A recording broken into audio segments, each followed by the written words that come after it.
Halo semua.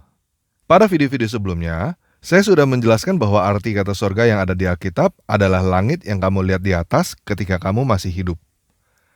Kata surga yang ada di Alkitab, bahasa Ibraninya adalah Shamayim, bahasa Yunaninya adalah Oranos, bahasa Mandarinnya adalah Tien, yang semuanya artinya langit juga.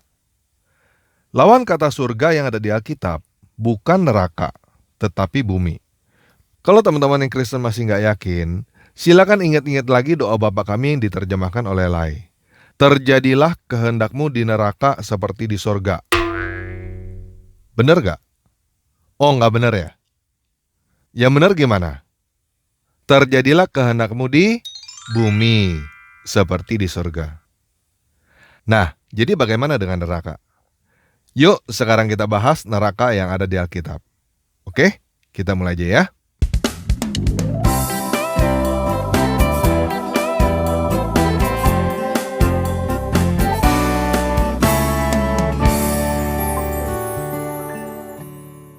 Nah, kalau kamu cari kata neraka di dalam Alkitab terjemahan Lai, kamu tidak akan menemukan kata neraka di dalam Perjanjian Lama. Semua kata neraka di dalam Alkitab Lai adanya di Perjanjian Baru. Kamu bisa temukan kata neraka di dalam Matius 5 ayat 22, Matius 5 ayat 29 sampai 30, Matius 10 ayat 28, Matius 18 ayat 9, Matius 23 ayat 15, Matius 23 ayat 33, Markus 9 ayat 43, Markus 9 ayat 45, Markus 9 ayat 47, Lukas 12 ayat 5, Yakobus 3 ayat 6, dan 2 Petrus 2 ayat 4. Teman-teman silakan baca sendiri ya. Pada ayat-ayat itu, teman-teman bisa perhatikan bahwa yang dilempar ke dalam neraka adalah tubuh, bukan cuma roh. Semua kata neraka itu, bahasa aslinya adalah Gehenna, kecuali 2 Petrus 2 ayat 4 berasal dari kata Tartaro. Kata Gehenna berasal dari sebuah tempat yang bernama Lembah Hinom di Yerusalem, yang masih ada sampai sekarang. Nah, Lembah Hinom ini disebut di dalam Perjanjian Lama. Yuk kita baca Yeremia 7 ayat 31. Mereka telah mendirikan bukit pengorbanan yang bernama Tofet di Lembah Ben Hinom untuk membakar anak-anaknya lelaki dan perempuan. Suatu hal yang tidak pernah kuperintahkan dan yang tidak pernah timbul dalam hatiku. Yeremia 19 ayat 2-6. Kemudian berangkatlah ke lembah Ben Hinom yang di depan pintu gerbang Beling. Serukanlah di sana perkataan-perkataan yang akan kusampaikan kepadamu. Katakanlah, dengarkanlah firman Yahweh, hai raja-raja Yehuda dan penduduk Yerusalem. Beginilah firman Yahweh semesta alam, dewanya Israel. Sesungguhnya aku akan mendatangkan malapetaka kepada tempat ini, sehingga telinga orang yang mendengarnya mendenging. Sebab mereka telah meninggalkan aku, telah memberikan tempat ini kepada dewa asing, dan telah membakar korban di sini kepada dewa lain, yang tidak dikenal oleh mereka sendiri, dan oleh nenek moyang mereka, dan oleh raja-raja Yehuda. Mereka telah membuat tempat ini penuh dengan darah orang-orang yang tidak bersalah. Mereka telah mendirikan bukit-bukit pengorbanan bagi Baal, untuk membakar anak-anak mereka sebagai korban bakaran kepada Baal. Suatu hal yang tidak pernah kuperintahkan atau kukatakan, dan yang tidak pernah timbul dalam hatiku. Nah, jadi Gehenna atau Lembah Hinom adalah suatu tempat yang dianggap terkutuk karena dulu dipakai untuk membakar anak sebagai korban untuk memuja dewa asing. Lai menerjemahkan Gehenna menjadi neraka, tanpa lagi menerjemahkan Gehenna menjadi jahanam. Jadi sekali lagi, Gehenna yang diterjemahkan menjadi neraka di dalam Alkitab bukan tempat roh dibakar, tetapi tempat tubuh fisik dibakar. Tanpa lagi menerjemahkan menjadi jahanam, karena memang Gehenna dan jahanam artinya sama, yaitu terkutuk. Nah, Alkitab terjemahan Lai juga mencatat satu hal lagi yang disebut dengan lautan api. Yuk kita baca penjelasannya dari kitab Wahyu. Wahyu 19 ayat 20. Maka tertangkaplah binatang itu bersama-sama dengan dia, nabi palsu, yang telah mengadakan tanda-tanda di depan matanya, dan dengan demikian ia menyesatkan mereka yang telah menerima tanda dari binatang itu, dan yang telah menyembah patungnya. Keduanya dilemparkan hidup-hidup ke dalam lautan api yang menyala-nyala oleh belerang. Wahyu 20 ayat 10. Dan iblis yang menyesatkan mereka dilemparkan ke dalam lautan api dan belerang, yaitu tempat binatang dan nabi palsu itu. Dan mereka disiksa siang malam sampai selama-lamanya. Wahyu 20 ayat 14-15. Lalu maut dan kerajaan maut itu dilemparkanlah ke dalam lautan api. Itulah kematian yang kedua, lautan api. Dan setiap orang yang tidak ditemukan namanya tertulis di dalam kitab kehidupan itu, ia dilemparkan ke dalam lautan api itu. Wahyu 21 ayat 8. Tetapi orang-orang penakut, orang-orang yang tidak percaya, orang-orang keji, orang-orang pembunuh, orang-orang sundal, tukang-tukang sihir, penyembah-penyembah berhala, dan semua pendusta, mereka akan mendapat bagian mereka di dalam lautan yang menyala-nyala oleh api dan belerang. Inilah kematian yang kedua. Nah, jadi begini guys. Kata surga dan neraka yang ada di dalam Alkitab, definisinya berbeda dengan definisi agama tetangga dan definisi kamus. Jadi sekarang kita buang dulu definisi bahwa neraka adalah suatu tempat di mana roh disiksa. Oke?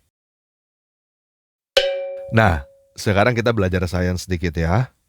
Di dalam sains, yang disebut dengan pembakaran adalah suatu proses kimia yang disebut oksidasi.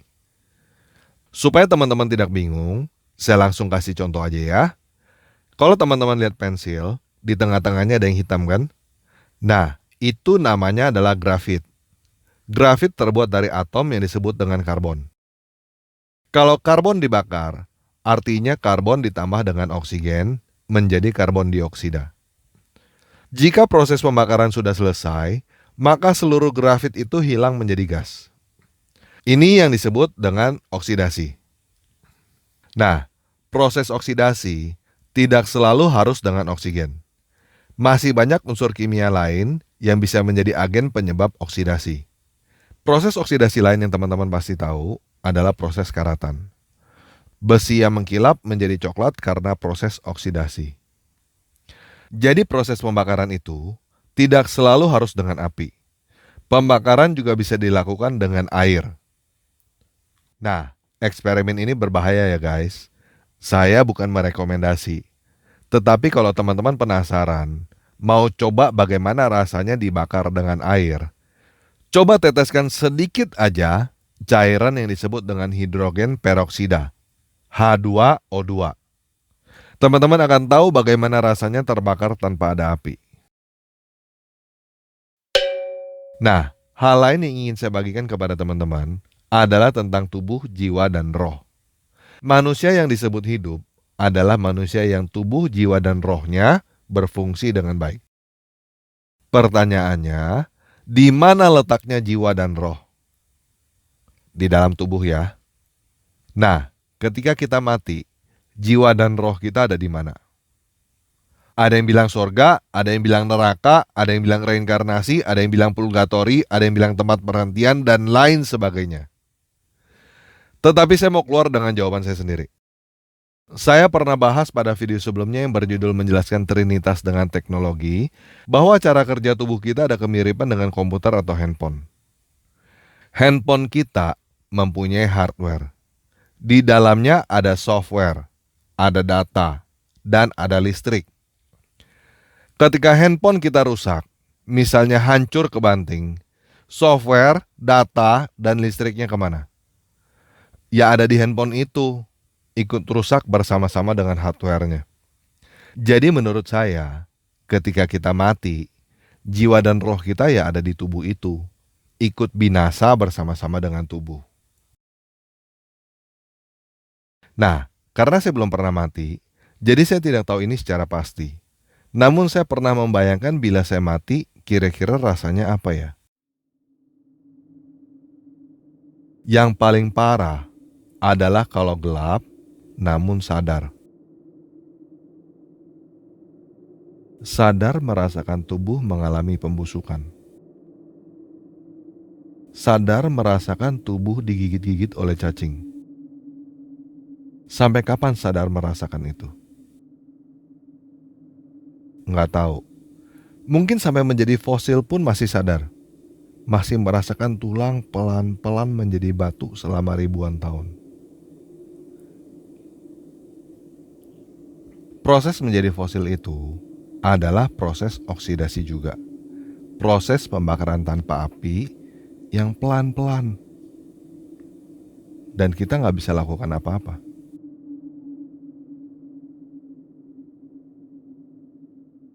Jadi maksud saya begini, bagi saya, kematian itulah yang disebut dengan neraka.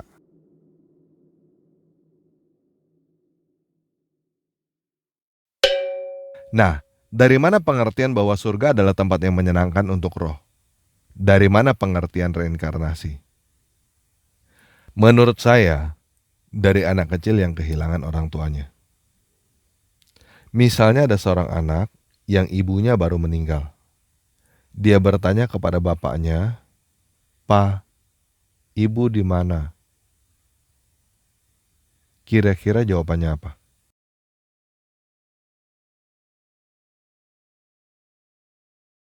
Kalau kamu ketemu seorang anak yang ditinggal mati oleh orang tuanya, lalu anak itu bertanya kepada kamu bapak mamanya kemana, kamu jawab apa?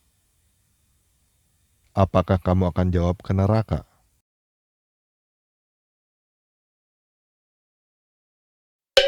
Siapapun kamu, apapun agama kamu, kalau ada orang yang berkata kepada kamu bahwa orang tuamu yang sudah meninggal ada di neraka, kamu marah gak? Jadi menurut saya, pengertian surga adalah tempat yang menyenangkan untuk roh dan reinkarnasi, tidak lebih dari kata-kata penghiburan bagi orang-orang yang ditinggal mati.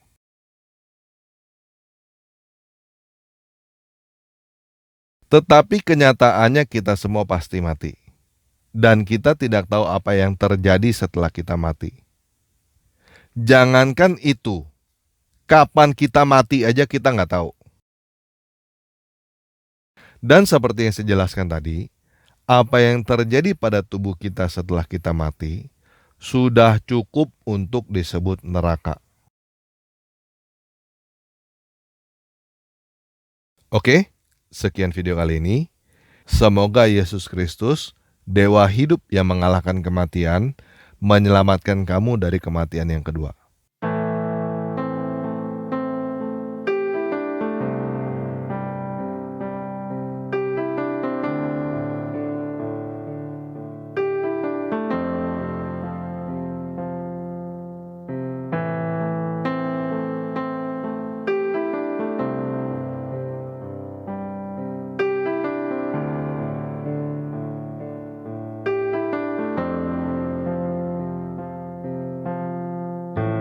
رابخ امزم تبا أتخذا كم سيارة وشي أقول بأسفي افتح بخا أتمري موتي كفوا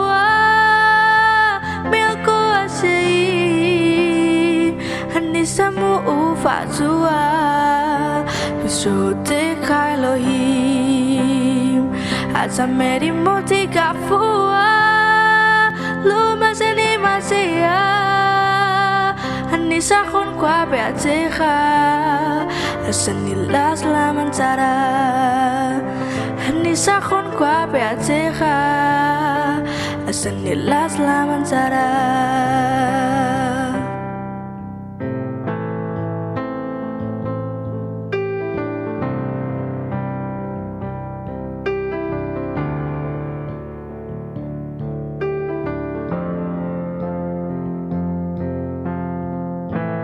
Padamu ku berharap Engkau kuat mengatasi badai Walau badai di sekeliling Ku percaya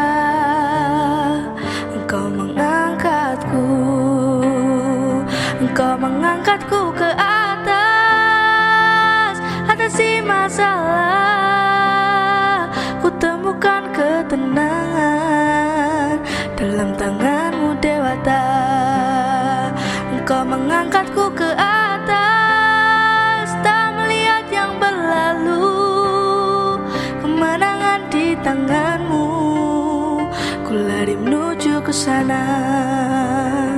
Kemenangan di tangan-Mu, ku lari menuju ke sana. Kemenangan di tangan-Mu, ku lari menuju ke sana.